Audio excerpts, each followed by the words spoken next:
नमस्कार, capital TV का खास शो राहुल का अग्निपथ देख रहे हैं आप और मैं हूं आपके साथ परवीन शेख। 2024 लोकसभा चुनाव के दौरान कांग्रेस के युवराज राहुल गांधी ने आम जनता से कई वादे किए थे, लेकिन जिसकी चर्चा सबसे ज्यादा हुई वो है हर महिला को हर महीने 8,500 रुपए देने का ऐलान, यानी सालाना 1 लाख रुपए देने की गारंटी, वो भी खटाखट खाते में। लेकिन चुनाव नतीजों के बाद ये गारंटी कांग्रेस के जीते हुए 99 सांसदों के लिए मुसीबत बन चुकी है, क्योंकि कांग्रेस पर अब नोट के बदले वोट लेने का आरोप लगा है। वहीं इसके खिलाफ कोर्ट में भी याचिका दाखिल की जा चुकी है। इसके साथ ही चुनाव आयोग में तो पहले से ही शिकायत दर्ज की जा चुकी है। तो कैसे अब खटाखट पर कांग्रेस लीगल बैटल में फंस चुकी है, इसी मुद्दे पर चर्चा करेंगे। मेरे साथ स्टूडियो में मौजूद हैं कैपिटल टीवी के executive editor Rajiv Kumar. Sir, स्वागत है आपका। धन्यवाद। तो क्या है ये, जिस तरह से कांग्रेस की कहे कि मुश्किलें खत्म हो ही नहीं रही हैं, जो खटाखट जो बहुत ज्यादा वायरल हुआ था वही अब मुसीबत। बिल्कुल, राहुल गांधी के ये फर्जीवाड़े ने कांग्रेस के 99 सांसदों के लिए मुसीबत बना दी है। क्योंकि अगर आप लोभ देते हैं, प्रलोभन देते हैं, जनता को, वोटर को प्रलोभन के आधार पर अपने साथ करते हैं, तो ये representation of people act section 123 के तहत अपराध है, गलत है। और इसके लिए आपकी संसद की सदस्यता खत्म हो सकती है। अभी तो इन लोगों ने संसद में एंट्री भी नहीं की है। 24 जून को संसद का सत्र शुरू होने वाला है और उससे पहले ये विवाद बढ़ता जा रहा है, क्योंकि राहुल गांधी ने जो वादे किए वो सिर्फ मैनिफेस्टो के आधार पर नहीं था। ये सिर्फ मैनिफेस्टो का अगर एक हिस्सा होता तो इस पर याचिका दायर नहीं होती, जो कि विभोर आनंद ने याचिका दायर की है। चुनाव आयोग के पास भी शिकायत की गई है कि इस पर संज्ञान ले। चुनाव आयोग भी इस पर संज्ञान ले रही है, लीगल एडवाइजर से बातचीत कर रही है और उसके बाद नोटिस जारी करने के लिए सोच रही है। दूसरी तरफ राष्ट्रपति द्रौपदी मुर्मू के पास भी कई लेटर गए हैं जिसमें मांग की गई है कि कांग्रेस के इन नवनिर्वाचित सांसदों के खिलाफ एक्शन लिया जाना चाहिए। और अब याचिका दायर होगी एक के बाद एक कोर्ट के अंदर भी, क्योंकि यह लीगल मामला इसलिए बन गया कि कांग्रेस ने केवल मैनिफेस्टो में इसका जिक्र नहीं किया। अगर आप मैनिफेस्टो में फ्री बीज का वादा करते हैं तो उसके लिए सुप्रीम कोर्ट में अभी सुनवाई चल रही है। कई याचिकाएं दायर की गई है कि जैसे हिंदुस्तान की पॉलिटिक्स बदल रही है, हर बार आप अगर एक पॉलिटिकल पार्टी के स्तर पर कुछ मुफ्त की सुविधाएं देने का वादा करते हो और जनता आपका समर्थन कर देती है, क्योंकि यहां पर first pass the post system है, यहां पर प्रोपोर्शनल सिस्टम नहीं है। जिसको 10 वोट भी ज्यादा मिला वो जीत जाएगा। यहां पर परसेंटेज नहीं देखे जाते हैं जीत हार के लिए। इसीलिए अगर आपने 20-25% लोगों को अपने साथ कर लिया केवल इस आधार पर कि आपको फ्री की सुविधाएं दी जा रही है, मतलब ये एक प्रलोभन दी जा रही है, तो उसके बाद उस पार्टी का कुछ कैडर वोट, कुछ समर्थक मिलजुल कर वो चुनाव जीत जाते हैं। तो अगर कोई पार्टी फ्रीबीज के आधार पर चुनाव जीत रही है तो दूसरी पार्टी ये क्यों न सोचे कि हमें भी कुछ ज्यादा सुविधाएं देनी चाहिए, क्योंकि राजनीति तो जीत हार के लिए ही करते हैं और किसी के पैकेट से पैसा नहीं देना है। क्या किसी पॉलिटिकल पार्टी ने जो वादा किया उसमें कहा गया कि कांग्रेस अपने संसाधनों से, आम आदमी पार्टी अपने संसाधनों से या चंदा लेकर या खुद जो सांसद का अपना वेतन होता है, विधायकों का वेतन होता है, इनके जो अपने प्रॉपर्टी हैं उससे पैसे देंगे, उससे सुविधाएं देंगे।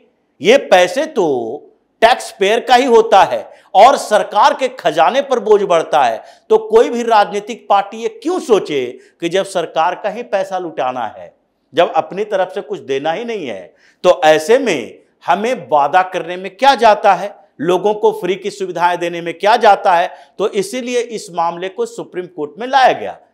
अगर ये राजीव, ये मामला सुप्रीम कोर्ट पहुंचता है तो वहां पर कोर्ट के अगर कोई एक्शन होता है तो उसके बाद कांग्रेस के पास क्या विकल्प बचेंगे? देखिए, कांग्रेस के पास अभी विकल्प ही विकल्प है, लेकिन ये मामला धीरे धीरे आगे बढ़ रहा है। ये मामला क्या है? ये मामला इस आधार पर नहीं है कि आपने वादा किया मैनिफेस्टो के अंदर। अभी वही बात हम लोग कर रहे थे कि मैनिफेस्टो में जो वादा की गई है उससे कंपटीशन पैदा होता है। और वो मामला सुप्रीम कोर्ट में पहले से चल रहा है कि अगर कोई भी राजनीतिक पार्टी मुफ्त की सुविधाएं देने का वादा करती है तो उस मुफ्त की सुविधाओं के लिए रिसोर्सेस कहां से लाओगे, और आप ये बताओ कि मुफ्त की सुविधाएं देने की जरूरत क्यों पड़ी।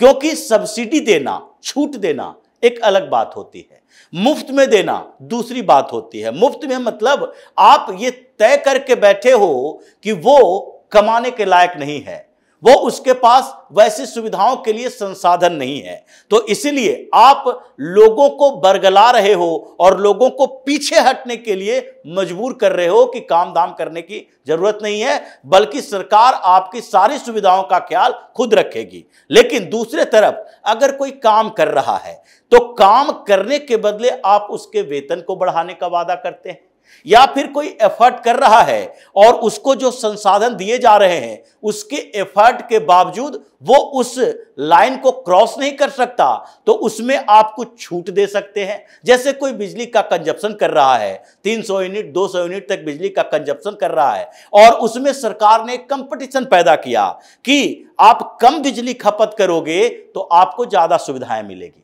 ये एक आधार है उनके बीच को कंपटीशन पैदा करने का कि देश का संसाधन रिसोर्सेस बच रहा है, और इसलिए कहा जाता है अगर 200 यूनिट तक बिजली आप कंजप्शन कर रहे हो तो आपको 50% छूट दी जाएगी, या फिर 200 यूनिट तक पैसे नहीं लिए जाएंगे। ये मुफ्त की सुविधा हुई। अगर 100 यूनिट आपका माफ होगा, 200 में से 50% सुविधा दी जाएगी, तो ये लोगों के बीच एक कंपटीशन पैदा करना है कि आप बिजली की खपत कम कीजिए ताकि दूसरे लोगों तक बिजली मिल सके। पानी की खपत है, दूसरे संसाधन है कि पानी की खपत है, इतना अगर आपका पानी का बिल आता है और आप उसमें कटौती करते हैं, आप पानी का बर्बादी नहीं करते हैं, तो आपको यह सुविधाएं दी जाएगी। लेकिन अगर किसी को कहा जाता है आप अनलिमिटेड रिसोर्सेस का इस्तेमाल करो क्योंकि आपको पैसा देना नहीं है, तो ये कंपटीशन नहीं बल्कि अराजकता पैदा करता है, और दूसरी तरफ उस अराजकता के बीच में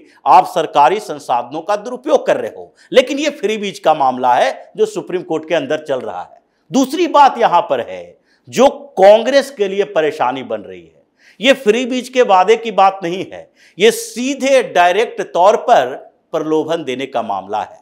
क्योंकि कांग्रेस ने ये वादे सिर्फ नहीं किए, इस विषय को समझना पड़ेगा इस आधार पर कि आपने कार्ड बांटे, लोगों के घर घर जाकर यह बताया कि जैसे ही आपने हमें वोट दिया उसके बाद क्या होगा, आपके खाते में पैसे आएंगे, और इसके लिए जो गवाह की जरूरत होगी वो तो पूरी मीडिया में है। मीडिया में खुद महिलाएं भी अपना कार्ड लेके कांग्रेस के दफ्तर पहुंची, चाहे फिर वो लखनऊ हो, कर्नाटक हो, कई ऐसी तस्वीरें आई जहां पर खूब जमकर कांग्रेस की फजीयत भी हो रही है। बस यही तो गवाह है, क्योंकि याचिका जो दायर की गई है उसमें बात यही उठाया गया है कि अगर आपको कोई वादा करता है कि आप हमें वोट दें और उसके बदले हम आपको पैसे देंगे, दूसरा वादा यह करता है कि आप हमें वोट दें, हमारी सरकार बनाएं और उसके बदले हम आपको सुविधाएं देंगे, ये दोनों में अंतर है। अगर आप सरकार बनाने की बात करते हो तो जो लोग आपके उस आश्वासन के बाद आपको वोट दिए हैं वो आश्वासन के आधार पर, प्रलोभन के आधार पर वोट नहीं दिए, तो वो क्या करेंगे, आपकी सरकार नहीं बनी तो आपसे वो डिमांड नहीं करेंगे। कांग्रेस में ये दूसरा मामला चला क्योंकि कांग्रेस के प्रत्याशियों ने घर घर जाकर वो उन सामान्य लोगों को, सामान्य महिलाओं को जिनकी जानकारी का लेवल वैसा नहीं है, जो उस तरह के झांसे को समझ नहीं पाते हैं, बहुत सारे लोगों को यह भी पता नहीं था ये विधानसभा का चुनाव है, सरकार राज्य में बनाने बिगाड़ने की है या फिर केंद्र में बनाने बिगाड़ने की है, प्रधानमंत्री चुने जा रहे हैं या फिर मुख्यमंत्री का चुनाव हो रहा है। कई लोगों को अभी यहां यह भी पता नहीं है क्योंकि हिंदुस्तान अभी भी इमेच्योर डेमोक्रेसी माना जाता है। यहां लिटरेसी रेट का मतलब लिखना पढ़ना होता है, समझना नहीं होता है। ऐसा नहीं है कि आपका लिटरेसी रेट बढ़ गया है इसका मतलब है कि आपके यहां समझदार लोगों की संख्या बढ़ गई है। लिटरेसी रेट यहां निर्धारित की जाती है साक्षर होने, मतलब अक्षर के साथ आप साक्षात्कार करते हैं, अक्षर को पहचानते हैं, लिखना जानते हैं, सिग्नेचर करना जानते हैं, अंगूठा नहीं लगाते हैं तो आप साक्षर हो गए। और इस आधार पर इन लोगों ने क्या किया कि उन महिलाओं के घरों में एक कार्ड लेकर गए, जैसे कर्नाटक में लेकर गए थे कि देखिए ये 2000 रुपये का वाउचर है, जैसे फ्री का वाउचर किसी मार्केटिंग कंपनी में या फिर कहीं हम शॉपिंग करने जाते हैं तो देता है कि अगली बार आओगे तो इसको इन कैश करवा सकते हो। लेकिन कैश करवाने की बात जहां है, ये कांग्रेस ने किया और उस समय भी सबूत मिले थे। अब ये सामान्य तरीके से चलने लगी कि अगर ऐसे ही दौड़ चलता रहा तो फिर कोई पार्टी लोगों के लिए काम करने, बात करने के बदले फ्री की सुविधाओं का झांसा देकर वोट लेगी। इसलिए याचिका दायर की गई है। कांग्रेस ने यही किया।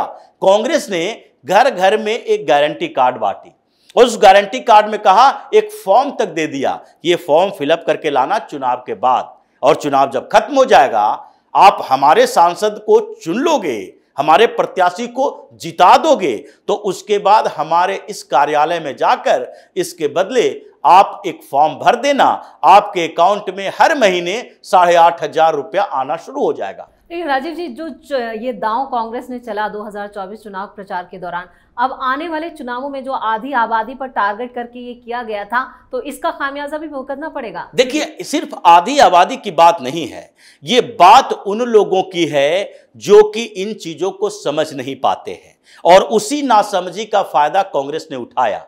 लेकिन ये फायदा कब तक उठाओगे?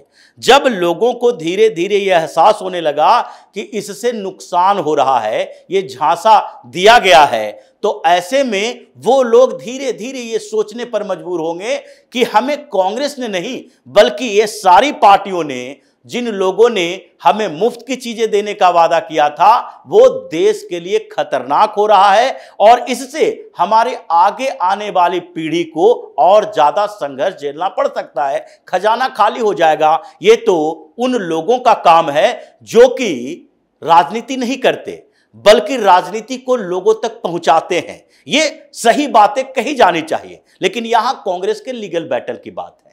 अब इस याचिका में जो कहा गया है वो गवाह के और सबूत के साथ कहा गया है, और सबूत क्या है? सबूत है कांग्रेस के गारंटी कार्ड के साथ वो फॉर्म, जो फॉर्म भरने के लिए कहा गया था। सबूत है वो महिलाएं जो कि ऑन रिकॉर्ड कैमरे के सामने ये बात बोल रही हैं कि हमें कांग्रेस के नेताओं ने यह वादा किया था कि हमें वोट दो और फिर उस वोट के बदले हम तुम्हें 8,500 रुपया महीने के हिसाब से अकाउंट में पेमेंट करेंगे। मतलब ये सीधे तरीके से नोट के बदले वोट का मामला आ जाता है। वो सेक्शन 123 के तहत अपराध है जिसके लिए किसी भी सांसद की, विधायक की, जनप्रतिनिधि की सदस्यता खत्म हो सकती है।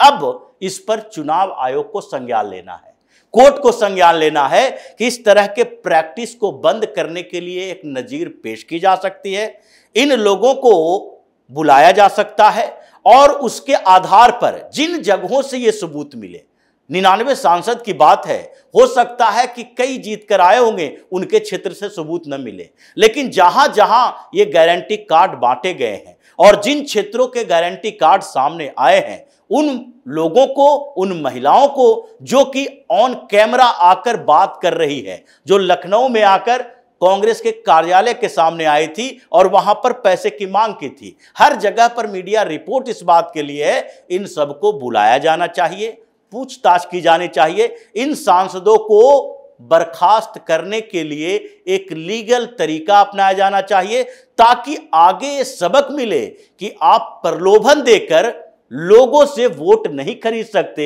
वोट खरीदना एक अपराध है। और यही कांग्रेस के लिए राहुल गांधी के फर्जीवाड़े के कारण 99 सांसदों के लिए आफत बनने वाली है। चलिए, इस तमाम जानकारी के लिए और सटीक विश्लेषण के लिए आपका बहुत बहुत धन्यवाद। धन्यवाद। तो चुनाव का वक्त बीत चुका है। चुनाव नतीजों में कांग्रेस को फिर शर्मनाक हार का सामना करना पड़ा।